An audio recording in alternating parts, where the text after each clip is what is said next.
ফের নজিরবিহীন ঘটনা। দুদিন আগেও যদি ভোটার লিস্টে নাম থাকে তাহলে ভোট দিতে পারবেন, অর্থাৎ দুদিন আগেও যদি ভোটার লিস্টে নাম ওঠে ভোট দেওয়া সম্ভব হবে। ভোটের 48 ঘন্টা আগেও নাম উঠতে পারে তালিকায়, সেই প্রভিশন থাকলো, সেই সুযোগ থাকলো। ভোটের 48 ঘন্টা আগেও নাম উঠতে পারে তালিকায়, ভোট দেওয়ার সুযোগ মিলতে পারে। এই এক নজিরবিহীন নির্দেশ সুপ্রিম কোর্টের। কি নির্দেশ জানবো সুপ্রিম কোর্ট চত্বর থেকে। আমার সঙ্গে সরাসরি রয়েছেন মৈত্রেয়ী। নিঃসন্দেহে নজিরবিহীন, যাদের নাম বাদ পড়েছিল বারবার এই প্রশ্নই উঠছিল যে ট্রাইব্যুনালে কবে তাদের বিচার শেষ হবে, অর্থাৎ ট্রাইব্যুনালের পরে আদৌ তাদের নাম উঠলেও তারা এবারেও ভোট দিতে পারবেন কিনা। শেষমেশ এমন একটা পরিস্থিতি তৈরি হলো যে 23 তারিখে ভোট, যদি 21 তারিখেও নাম উঠে যায় তালিকায় তিনি এবার ভোট দিতে পারবেন। যদি 29 তারিখে ভোট, 27 তারিখেও যদি নাম উঠে যায় তাহলে তিনি ভোট দিতে পারবেন। নির্দেশ কি, কেন, কোন পর্যবেক্ষণের ভিত্তিতে সুপ্রিম কোর্টের এই নির্দেশ? অথচ দেখো, সর্বোচ্চ আদালতের কাছে যারা মামলাকারীরা ছিলেন তাদের তরফ থেকে বারবার করে এই বক্তব্যটা তোলা হচ্ছিল যে যারা আবেদন করেছেন, যারা ট্রাইব্যুনালের দ্বারস্থ হয়েছেন, সেই সমস্ত আবেদনকারীদের মধ্যে অসংখ্য বৈধ ভোটার রয়েছেন এবং ভোট দেওয়া তাদের অধিকার। ফলে যদি ট্রাইব্যুনালের ওপর কোনো সময়সীমা বেঁধে দেওয়া না হয় বা সেই সমস্ত মানুষদের যদি ভোটাধিকার না দেওয়া যায় তাহলে তারা তাদের অধিকার থেকে বঞ্চিত হবেন। সেই জায়গায় দাঁড়িয়ে সর্বোচ্চ আদালত গত শুনানির দিন অর্থাৎ 13ই এপ্রিল যখন শেষবার প্রধান বিচারপতির বেঞ্চে এই মামলার শুনানি হয়েছিল সর্বোচ্চ আদালতে, সেই সময় তারা কিছুটা সময় চেয়ে নিয়েছিলেন এবং এবার নির্দেশে কি জানানো হলো, সর্বোচ্চ আদালত তাদের নির্দেশে তারা জানালো যে অ্যাপিলেট ট্রাইব্যুনাল তাদের মতো তারা কাজ করবে এবং অ্যাপিলেট ট্রাইব্যুনাল যেরকমভাবে তারা এক একটি মামলার বা এক একটি আবেদনের নিষ্পত্তি করবে সেই অনুযায়ী সেই নাম যুক্ত করতে হবে। এবং এক্ষেত্রে তারা 2 দফা নির্বাচনের বিষয়টি উল্লেখ করে দিয়েছেন যে 21 এবং 27 তারিখের দুটি কাট অফ ডেট তারা বেঁধে দিয়েছেন, অর্থাৎ 21 তারিখের মধ্যে প্রথম দফার জন্য এবং 27 তারিখের মধ্যে দ্বিতীয় দফার জন্য যে সমস্ত ভোটারের নাম এই অ্যাপিলেট ট্রাইব্যুনালে ক্লিয়ার হবে, অর্থাৎ তাদের আবেদনের নিষ্পত্তি হবে বা তাদেরকে বৈধ ভোটার হিসেবে যদি বলা হয় বৈধ ভোটার হিসেবে, অথবা যদি তাদেরকে অবৈধ ভোটার বলা হয় সেক্ষেত্রে দাঁড়িয়েও অ্যাপিলেট ট্রাইব্যুনাল যাদের যাদের আবেদনের নিষ্পত্তি করবে এবং সেই আবেদনের নিষ্পত্তির পরে যারা বৈধ ভোটার হিসেবে চিহ্নিত হবেন তাদের জন্য একটি সাপ্লিমেন্টারি তালিকা প্রকাশ করতে হবে জাতীয় নির্বাচন কমিশনকে এবং সেই ভোটাররা তারা কিন্তু ভোট দেওয়ার অধিকার পাবেন এই 2026-এর নির্বাচনেই। দেখো, ভোটাধিকার নিশ্চিত করার বিষয়টি নিয়ে কিন্তু সন্দেহ ছিল না। সর্বোচ্চ আদালতও তারা বলেছিল যে এই নির্বাচনে যদি তারা ভোট দিতে না পারেন তাদের ভোটাধিকারের যে সাংবিধানিক অধিকার, সেই অধিকারটা থেকে যারা তারা সার্বিকভাবে বঞ্চিত না হন সেটা সুনিশ্চিত করতে চায় সর্বোচ্চ আদালত। কিন্তু সেখানে দাঁড়িয়ে এই নির্বাচনে তারা ভোট দিতে পারবেন কিনা সেই প্রশ্নটা বারবার করে উঠে আসছিল।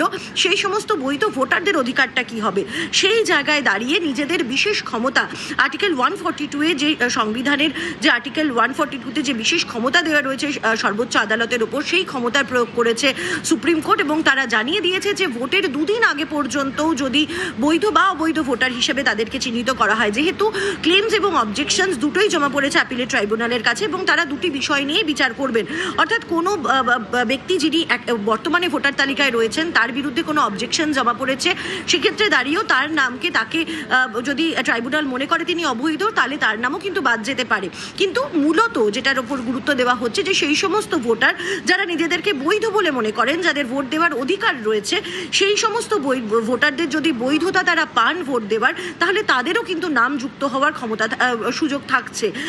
এর আগে পর্যন্ত যেটা মনে হচ্ছিল যে কার্যত কোনো দিশা নেই এই 29 লক্ষ মানুষের যাদেরকে অ্যাডজুডিকেশন তালিকা থেকে যাদের নাম বাদ পড়ে গিয়েছে এবং তাদের কাছে অ্যাপিলেট ট্রাইব্যুনালের কাছে আবেদন করা এবং অপেক্ষা করা ছাড়া কোনো সময় ছিল না। সেখানে দাঁড়িয়ে তাদের জন্য কিন্তু একটা দিশা খুলে গেল, তারা 21 তারিখ এবং 27 তারিখ পর্যন্ত তাদের নাম ওঠার একটা সম্ভাবনা রইল, অর্থাৎ প্রথম দফা নির্বাচনের জন্য হাতে আর 5 দিন বাকি আছে। 21 তারিখ আসতেই 5 দিনের মধ্যে অ্যাপিলেট ট্রাইব্যুনাল যত অভিযোগের নিষ্পত্তি করবে, যাদের নাম বৈধ বলে বিচার করবে এবং তাদেরকে উল্লেখ করবে, সেই সমস্ত ভোটাররা তারা কিন্তু প্রত্যেকেই 23 তারিখের নির্বাচনে ভোট দিতে পারবেন। অন্যদিকে 27 তারিখের মধ্যে, অর্থাৎ আরও 11 দিন সময় রয়েছে, এই আগামী 11 দিনের মধ্যে দক্ষিণবঙ্গের যে কেন্দ্রগুলিতে ভোট রয়েছে সেখানকার ভোটারদের যদি বৈধ বলে মান্যতা দেয় অ্যাপিলেট ট্রাইব্যুনাল, তাহলে জাতীয় নির্বাচন কমিশন বাধ্য থাকবে তাদেরকে ভোট দিতে ভোট দেওয়ার অনুমতি দেওয়া এবং তাদের নাম। প্লিজ একটু সঙ্গে থাকো। এই এই নির্দেশ যখন সুপ্রিম কোর্টের, তারপরেই এই নির্দেশ শোনার পরে প্রথম প্রতিক্রিয়া মমতা বন্দ্যোপাধ্যায়ের একবার শুনুন। এবং কুচবিহারে আমি দিনহাটা থেকে উঠেই হেলিকপ্টারেই গুড নিউজটা পেলাম। আমি বারবার করে সবাইকে বলছিলাম ধৈর্য রাখুন, অ্যাডজুডিকেশনে অ্যাপ্লাই করুন ট্রিব্যুনালে, এবং টুডে আর টুমরো আপনারা নিশ্চয়ই পাবেন। আজকে সুপ্রিম কোর্ট অর্ডার দিয়েছেন, যাদের নাম আছে ট্রিব্যুনালে, মানে যারা অ্যাপ্লাই করেছেন সকলেই মোটামুটি করেছে আমার মনে হয়, তো সেখানে ফার্স্ট ফেজের ভোটার লিস্ট ওরা ডিক্লেয়ার করবে, সাপ্লিমেন্টারি লিস্ট 21 তারিখে, 23 তারিখের আগে। ওটা পেয়ে গেলে আমাদের বুথের সমস্ত কর্মীদের বলবো, আমাদের লিডারদের বিভিন্ন জায়গায়, যে তারা যেন রাতের মধ্যে ভোটার স্লিপ তৈরি করে বাড়ি বাড়ি পৌঁছে দেয়, যাতে ওরা ভোট দিতে পারে যাদের নাম বাদ দিয়েছিল। আর 2 হচ্ছে যে আর 27 তারিখে 29 তারিখে যেটা লাস্ট ফেজ আছে, সেটাও 2 দিন আগে 27 তারিখে বলেছে ওটা ট্রিব্যুনাল অ্যানাউন্স করবে ভোটিং রাইটস। সুতরাং I am so happy and I'm proud of my judiciary and এবং আমি নিজে কেস করেছিলাম, এটা আমার কেসের উপর। মামাটি মানুষ জিন্দাবাদ, মামাটি মানুষ ধন্যবাদ। আজকে আমার থেকে খুশি আর কেউ নয়। মৈত্রী, এটা এই যে দুটো দিন, মানে ধরা যাক যে যদি 23 তারিখে ভোট, তার আগে 21 তারিখে নাম উঠে যাচ্ছে ভোটার তালিকায়, মাঝের এই 48 ঘন্টা, এই 48 ঘন্টা এটা তো মানে মারাত্মক বড় একটা কাজ। একটা সাপ্লিমেন্টারি লিস্ট হবে, যে তালিকা তৈরি হচ্ছে সেই তালিকার সঙ্গে বেশ কিছু নাম যোগ হবে। সে বিষয়ে কমিশন কিছু বলছে, বা সেই বিষয়ে কমিশন কি সুপ্রিম কোর্টে কিছু জানিয়েছে যে এই কাজটাও তো খুব একটা সহজ কাজ নয়, বেশ কঠিন কাজ? দেখো, এখনো পর্যন্ত এই বিষয় নিয়ে যেহেতু আজকেই এই অর্ডার আপলোড করা হয়েছে সর্বোচ্চ আদালতের তরফ থেকে, 13 তারিখ এই মামলার শুনানি হলো, ওপেন কোর্টে মামলার রায়দান করেনি সর্বোচ্চ আদালত, এবং আজকে এই মামলার রায় আপলোড করা হয়েছে। ফলে এখনো পর্যন্ত জাতীয় নির্বাচন কমিশনের তরফ থেকে, তাদের তরফ থেকে কোনো মেনশন করা হয় কিনা বা কোনো বক্তব্য তুলে ধরা হয় কিনা সেটা এখনো জানা যায়নি। যদি কমিশনের তরফ থেকে সর্বোচ্চ আদালতে কোনো বক্তব্য তুলে ধরতে হয়, তাহলে হয়তো তারা আগামীকাল সর্বোচ্চ আদালতের দ্বারস্থ হতে পারেন। আবার যদিও কমিশনের তরফ থেকে এখন এই বিষয় নিয়ে কিছু বলা হয়নি, কিন্তু যদি শেষ শুনানির কথা আমরা মাথায় রাখি, তাহলে সেদিন কিন্তু বারবার করে কমিশনের আইনজীবী সিনিয়র অ্যাডভোকেট ডিএস নাইডু, তিনি বারবার করে এই বিষয়টা উল্লেখ করছিলেন যে আরপি অ্যাক্ট 1951 অনুযায়ী নির্বাচনের জন্য ভোটার তালিকা ফ্রিজ হওয়ার যে শেষ দিন, সেটা কিন্তু নমিনেশন জমা দেওয়ার লাস্ট ডেটে, এবং সেখানেই কিন্তু বিচারপতিরা তারা কিন্তু উল্লেখ করেছিলেন যে কিন্তু তার ওপরেও তাদের হাতে, অর্থাৎ সর্বোচ্চ আদালতের হাতে একটা ক্ষমতা রয়েছে, যেটা আর্টিকেল 142, তাদের হাতেও কিছুটা প্রভিশন রয়েছে, কিছুটা ক্ষমতা রয়েছে, অতিরিক্ত ক্ষমতা, সেই ক্ষমতাই তারা এবার প্রয়োগ করেছেন। ফলে এবার দেখার যে জাতীয় নির্বাচন কমিশন এর পাল্টা কোনো যুক্তি সর্বোচ্চ আদালতে দেয় কিনা। তবে যেটা মনে করা হচ্ছে, অবশ্যই নিঃসন্দেহে এটা জাতীয় নির্বাচন কমিশনের কাজটাকে অনেক বেশি চ্যালেঞ্জিং করে দিল, তার কারণ 21 তারিখের মধ্যে যাদের নাম ক্লিয়ার হচ্ছে তাদের নাম তোলা এবং তাদেরকে ভোটাধিকার প্রয়োগ করা। ফলে সেক্ষেত্রে দাঁড়িয়ে কমিশন কি নতুন মেকানিজম নেয়, সেটাও কিন্তু নজরে রাখতে হবে এই ব্যক্তিদের ক্ষেত্রে। অতনু, ধন্যবাদ মৈত্রী। 26-এর ভোটে এবার নজিরবিহীন ঘটনা, সুপ্রিম কোর্টের নির্দেশ, দুদিন আগেও ভোটে নাম, অর্থাৎ ভোটার তালিকা নাম তোলার সুযোগ থাকলো ভোটের 48 ঘন্টা আগে, অর্থাৎ যদি নিষ্পত্তি হয়ে যায় 21 তারিখে, তাহলে 23-এ প্রথম দফার ভোটে ভোট দেওয়া যাবে। ঠিক দ্বিতীয় দফার ভোটের ক্ষেত্রেও 29-এ ভোট, সেক্ষেত্রে যদি 27 তারিখের মধ্যে নাম তোলা যায়, তাহলে তিনি ভোট দিতে পারবেন দ্বিতীয় দফার ভোটে, অর্থাৎ 29 এপ্রিল। ছাড়পত্র যদি 27 তারিখ মিলে যায়, অর্থাৎ দুদিন আগে ট্রাইব্যুনালে নিষ্পত্তি হলে ভোটের সুযোগ থাকছে। কমিশনকে সাপ্লিমেন্টারি তালিকা প্রকাশের নির্দেশ দিল সুপ্রিম কোর্ট।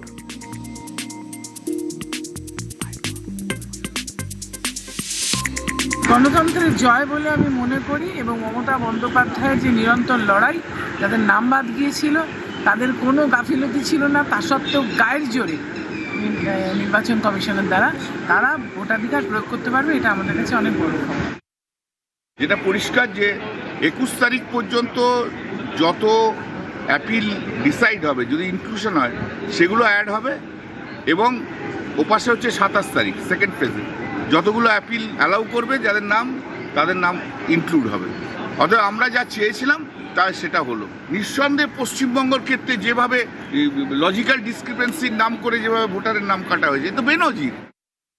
সুপ্রিম কোর্ট এই কথা আগেই বলেছিলেন। তো নজিরবিহীন তো পুরোটাই, অন্য রাজ্য থেকে জজ সাহেবদের নিয়ে এসে ইয়ে করতে হচ্ছে, এসআইআর করাতে হচ্ছে, জজ সাহেবদের কার্যত পণবন্দি করে রাখছে দুষ্কৃতীরা।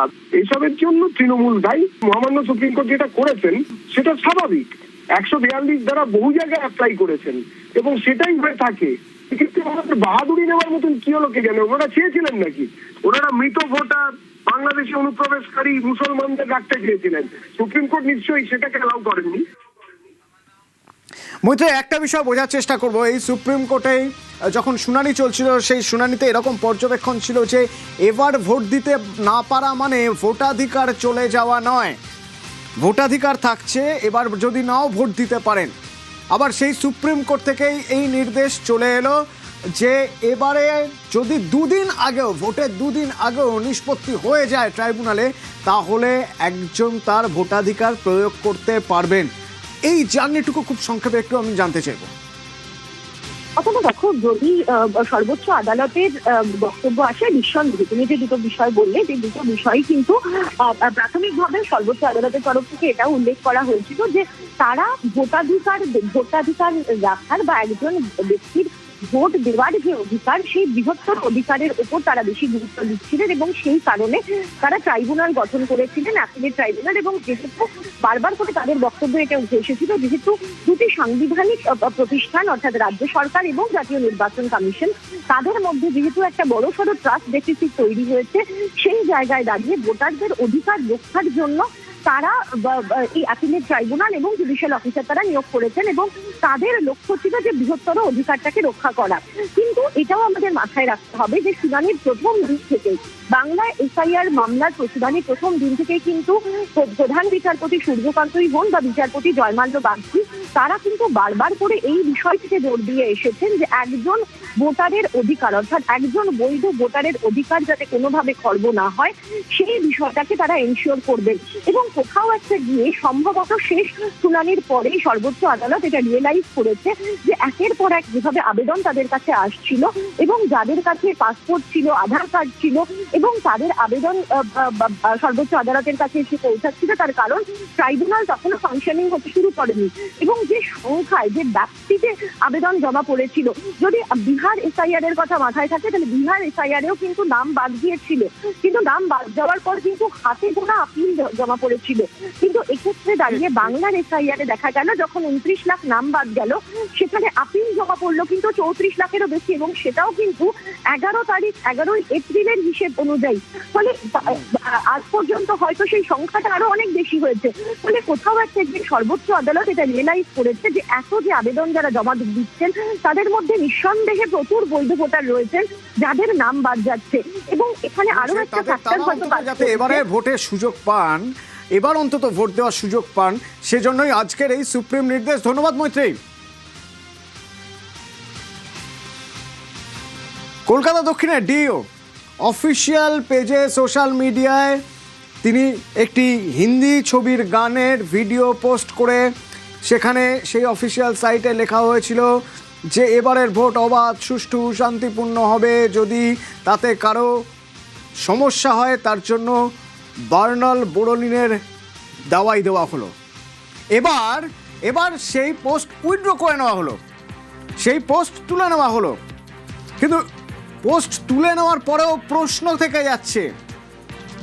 এক এক করে সেই প্রশ্নগুলোর উত্তর খোঁজার চেষ্টা করবো। আমার সঙ্গে সোমরাজ রয়েছেন। সোমরাজ, প্রথমে জানতে চাইবো যে এই পোস্ট তোলা হলো কেন, তার কোনো ব্যাখ্যা দেওয়া হয়েছে? দেখো, এই পোস্ট কেন তোলা হয়েছে তার ব্যাখ্যা দিয়ে দক্ষিণ কলকাতা ডিস্ট্রিক্ট ইলেকশন অফিসার তিনি নিজেই পোস্ট করে জানিয়েছেন যে যেহেতু এই পোস্টকে কেন্দ্র করে বিতর্ক শুরু হয়েছে, বিতর্ক চলছে এবং ভোটারদের আবেগকে আঘাত করা হচ্ছে, সেই কারণেই এই পোস্টকে তুলে নেওয়া হলো। তুমি দেখেছো যে গত রবিবার রাতে এই পোস্ট ডিও সাউথ কলকাতা পেজে করা হয়েছিল, যেখানে ফিল্মি কায়দায় ভোটারদেরকে যাতে ভয় না পাওয়া হয়, না পান, সেই জন্য আবেদন জানিয়ে বার্লিন ও বোরোলিন এই দুই দাওয়াই দিয়েছিল দক্ষিণ কলকাতার ডিস্ট্রিক্ট ইলেকশন অফিসার, যাকে কেন্দ্র করে বিতর্ক শুরু হয়। রাজ্যের মুখ্য নির্বাচনী আধিকারিক তিনি লিখিত রিপোর্ট চান, সেই লিখিত রিপোর্ট আসে রাজ্যের মুখ্য নির্বাচনী আধিকারিকের কাছে। তিনি গোটা বিষয়টি রিভিউ করেন এবং তারপরে তিনি নির্দেশ দেন যাতে এই পোস্টটি দ্রুত প্রত্যাহার করে নেওয়া হয়, অর্থাৎ পোস্টটি যাতে মুছে দেওয়া হয়। তারপরে সেখান থেকে তো পাল্টা প্রশ্ন তৈরি হচ্ছে যে সিইও নির্দেশ দিচ্ছেন, তারপরে এই পোস্ট প্রত্যাহার করা হচ্ছে, কিন্তু কার নির্দেশে পোস্ট করা হয়েছিল? দেখো, দক্ষিণ কলকাতা ডিস্ট্রিক্ট ইলেকশন অফিসার যে রিপোর্ট রাজ্যের মুখ্য নির্বাচনী আধিকারিককে দিয়েছেন, যেটা কমিশন সূত্রে জানা যাচ্ছে, সেখানে তিনি বলছেন যে ভোটাররা যাতে কোনোভাবেই ভয় না পান ভোট দিতে যাওয়ার জন্য, তাকে মাথায় রেখেই তিনি এই ফিল্মি কায়দায় পোস্ট করেছিলেন, অর্থাৎ তিনি এই গানটিকে উল্লেখ করেছিলেন। এর পিছনে আর কোনো উদ্দেশ্য ছিল না, তেমনটাই তিনি লিখিত রিপোর্টে জানিয়েছেন রাজ্যের মুখ্য নির্বাচনী আধিকারিককে বলে কমিশন সূত্রে খবর। এবং তারপরেই রাজ্যের মুখ্য নির্বাচনী আধিকারিকের তরফে নির্দেশ দেওয়া হয় পোস্টটি উইথড্র করার জন্য, এবং তারপর ইতিমধ্যেই পোস্টটি উইথড্র করে নেওয়া হয়েছে। যে যে সোশ্যাল সাইটে পোস্টটি করা হয়েছিল প্রত্যেকটি সোশ্যাল সাইট থেকেই পোস্টটি উইথড্র করে নেওয়া হয়েছে। ধন্যবাদ সোমরাজ। পোস্ট তো উইথড্র করা হয়েছে, কিন্তু যে বিতর্ক চলছিল সেই বিতর্ক এখনো থামেনি।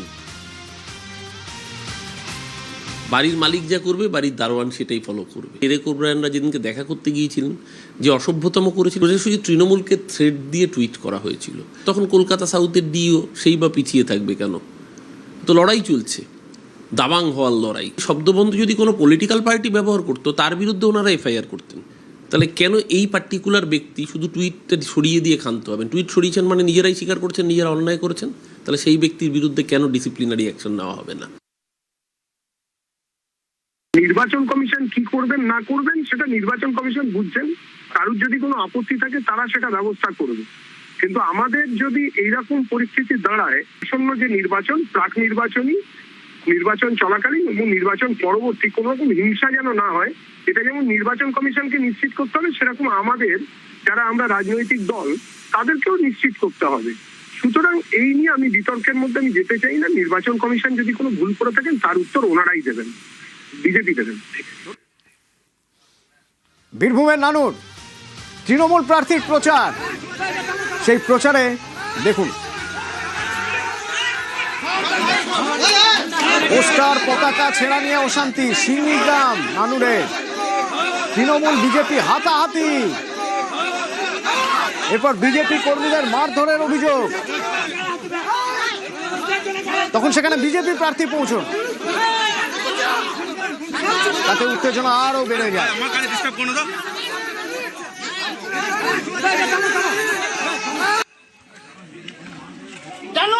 লাঠি বাঁশ নিয়ে বিজেপি কর্মীরা। এটা কি কোনো গণতন্ত্র অধিকার নয় মানুষের?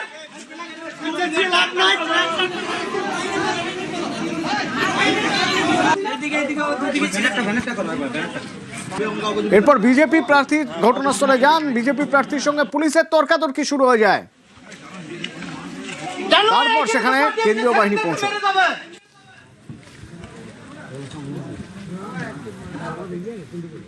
আমাদের সিঙ্গি গ্রামে আমাদের বিজেপি ফ্ল্যাগ ফেস্টুন ব্যানার ছিঁড়ে এখানে আমাদের ছেলেদের উপর হামলা করে, আমাদের গ্রামের পাড়ার সাধারণ মানুষের উপর হামলা করে, আমার কার্যকর্তা মঙ্গল মাঝিকে মেরা মাথা ফাটি দেয়, এবং সেখানে এখনো পর্যন্ত পুলিশ প্রশাসন থাকা সত্ত্বেও কিছু করেননি। আমরা প্রশাসনকে বলেছি যদি গ্রেপ্তার না করে আমাদের ছেড়ে দেন। আমরা 2 ঘন্টার মধ্যে রেখে দিয়েছি।